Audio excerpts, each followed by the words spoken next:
श्रीवास्तव। सबसे पहले अयोध्या की ओर रुख करेंगे, जहां सीएम योगी आदित्यनाथ संबोधित कर रहे हैं। सभी देशों के प्रति भारत के जो सांस्कृतिक संबंध हैं, उन संबंधों को सुदृढ़ता प्रदान करने की दृष्टि से हमारे सभी माननीय राजदूत यहां पर आज पूज्य संतों के सानिध्य में इस कार्यक्रम के साथ जुड़ते हुए यहां पर आए हैं।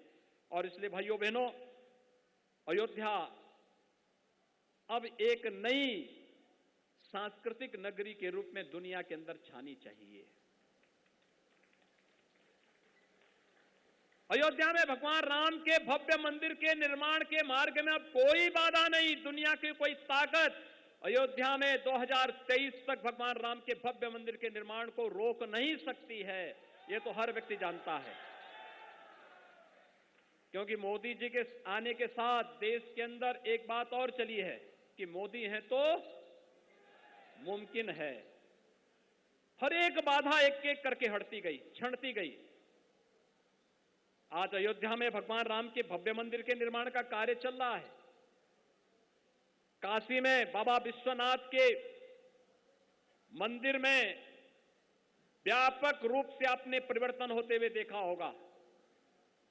आप मां विंध्यवासिनी धाम में जाएंगे, वहां पर भी एक नए सिरे से मां विंध्यवासिनी का धाम एक नई शोभा के साथ, सुंदरीकरण की नई योजना के साथ आगे बढ़ रहा है।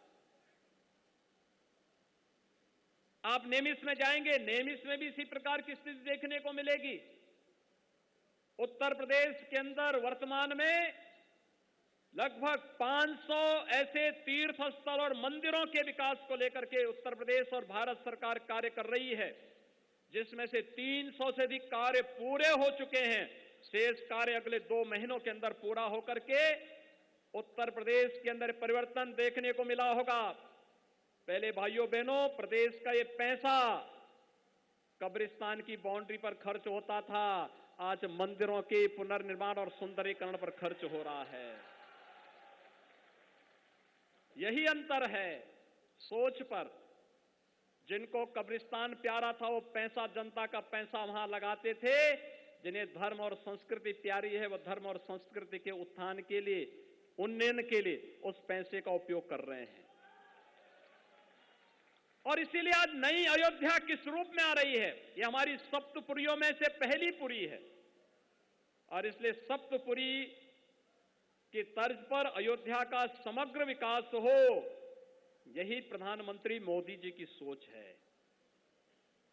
यहां पे पंचकोसी परिक्रमा, 14 कोसी परिक्रमा, 84 कोसी परिक्रमा, यहां पर रामकोट, यहां पर नागेश्वरनाथ, यहां पे कनक भवन, यहां पे हनुमानगढ़ी, यहां पर देवकाली मंदिर, यहां पर मणिपर्वत, यहां पर राम जी की पेड़ी, यहीं पर, यानी वे सभी स्थलों के विकास के लिए या तो पैसा दिया जा चुका है या लाइन पर है। और शीघ्र आप देखेंगे, बहुत शीघ्र आप देखेंगे, जब अयोध्या में भगवान राम का यह भव्य मंदिर बनेगा, तो भव्य मंदिर के साथ अयोध्या देश और दुनिया की सबसे अच्छी आध्यात्मिक और धार्मिक नगरी के रूप में करोड़ों करोड़ श्रद्धालुओं को अयोध्या में आकर्षित करने की स्थिति में होगी। यही तो केंद्रीय पर्यटन और संस्कृति मंत्री कह रहे थे। वो यही कह रहे थे कि अभी यहां पे केवल साल भर में मात्र कुछ लाख श्रद्धालु और पर्यटक आते हैं, लेकिन जब भव्य मंदिर का निर्माण होगा, उस भव्य मंदिर के निर्माण के लिए ही यहां पे इंटरनेशनल एयरपोर्ट के निर्माण की स्वीकृति प्रधानमंत्री मोदी जी ने दी है। कैसा एयरपोर्ट बन रहा है? अंतर्राष्ट्रीय हवाई अड्डा बन रहा है यहां पर। यहीं से अगर वासुदेवाचार्य जी को चेन्नई जाना होगा कन्याकुमारी में कथा कहने के लिए, अयोध्या से ही सीधे चेन्नई की यात्रा कन्याकुमारी तक। हमारे इन पूज्य संतों के लिए पहले एक कल्पना रही होगी कि भगवान राम पुष्पक विमान से कैसे एक ही दिन में अयोध्या पहुंच गए, क्योंकि ये लोग तो वेदांती जी तो ट्रेन से यात्रा करते हैं, तो उनको पहुंचने 4 दिन, 5 दिन, 6 दिन लगते हैं। बीच में उतर गए तो अलग विषय है। लेकिन पहले पहुंचने में इतना ही समय लगता था, लेकिन जब अंतर्राष्ट्रीय हवाई अड्डा अयोध्या में बनेगा तो पूज्य संतों को कथा प्रवचन करने के लिए और अयोध्या के नौजवानों को नौकरी और अपनी प्रतिभा को दिखाने के लिए देश और दुनिया में किसी भी कोने में पहुंचने में कुछ ही घंटे लगेंगे, वे वहां पहुंच जाएंगे। यानी आज अयोध्या केवल त्रेता युग की दीपावली का ही साक्षी नहीं बन रहा है, त्रेता युग के विकास का भी साक्षी बन रहा है। अभी यहां पर 600 करोड़ रुपए से अधिक की परियोजनाओं का शिलान्यास और लोकार्पण इसी बात को लेकर के किया गया है, और इसलिए उसके लिए तैयार होना होगा अयोध्या वासियों को। मैं जब कहता था तब भी मैं इस बात को कहता था, थोड़ा धैर्य रखिए। राम की मर्यादा हमारा सबसे बड़ा, यानी हमारे लिए जो सबसे बड़ा कार्य है वह है राम की मर्यादा के अनुरूप धैर्य। और जब भी हमने धैर्य रखा है हमें सफलता मिली है। याद करिए 2019 के कार्यक्रम में भी मैंने यही अनुरोध किया था, धैर्य के साथ इंतजार करिए, अयोध्या में वह सब होगा जो आपकी भावनाएं हैं। और 9 नवंबर 2019 को से राम जन्मभूमि का फैसला माननीय उच्चतम न्यायालय ने राम भक्तों के पक्ष में किया था।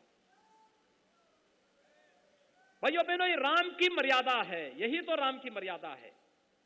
और राम की मर्यादा सबको जोड़ने की है।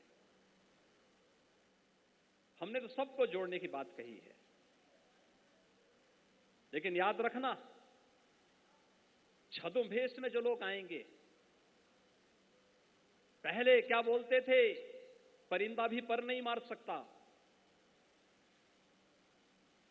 31 वर्ष पहले जो हुआ था वो मंजर कोई अयोध्यावासी और कोई राम भक्त कभी नहीं विस्मृत कर सकता।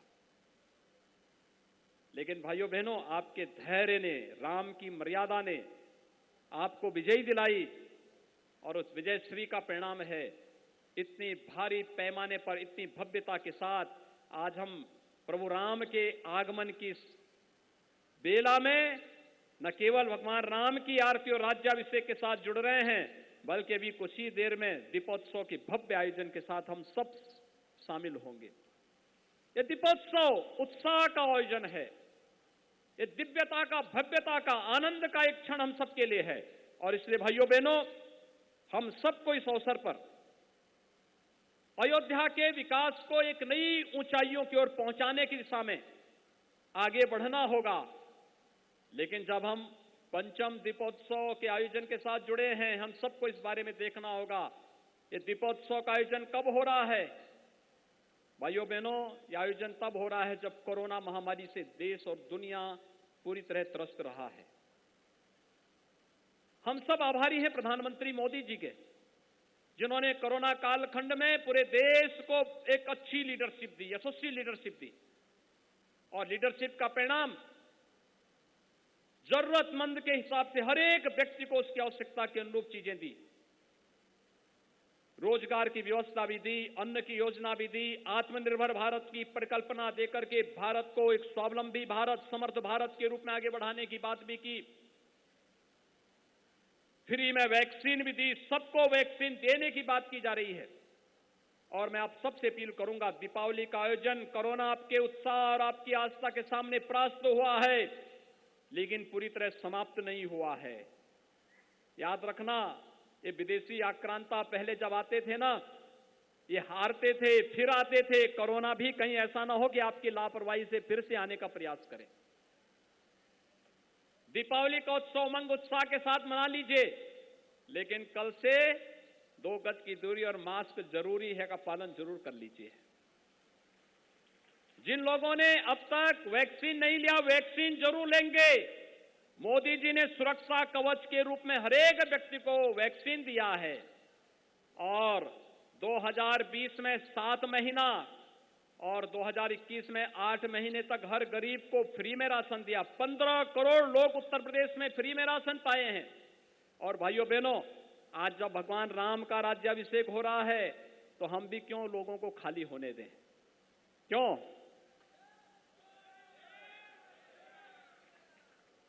प्रदेश के 15 करोड़ लोगों के लिए कोई घोषणा कर लें, इससे अच्छा अवसर नहीं आएगा। राम राज्य की परिकल्पना साकार करने का यही एक अवसर होगा। और भाइयों बहनों, प्रधानमंत्री अन्न योजना मई से लेकर के नवंबर तक प्रधानमंत्री मोदी जी प्रदेश के अंदर 15 करोड़ लोगों को और देश के अंदर 80 करोड़ लोगों को फ्री में राशन दे रहे हैं।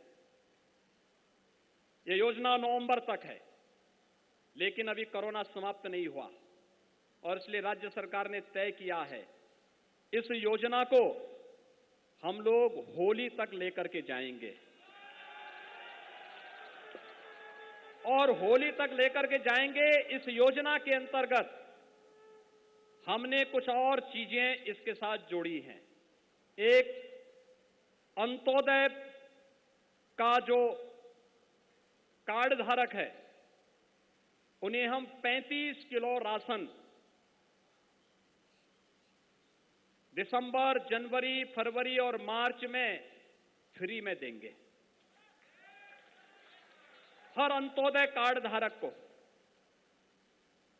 लेकिन साथ साथ राशन में चावल और गेहूं ही नहीं मिलेगा, अब उसमें दाल भी देंगे, तेल भी देंगे और नमक भी देंगे।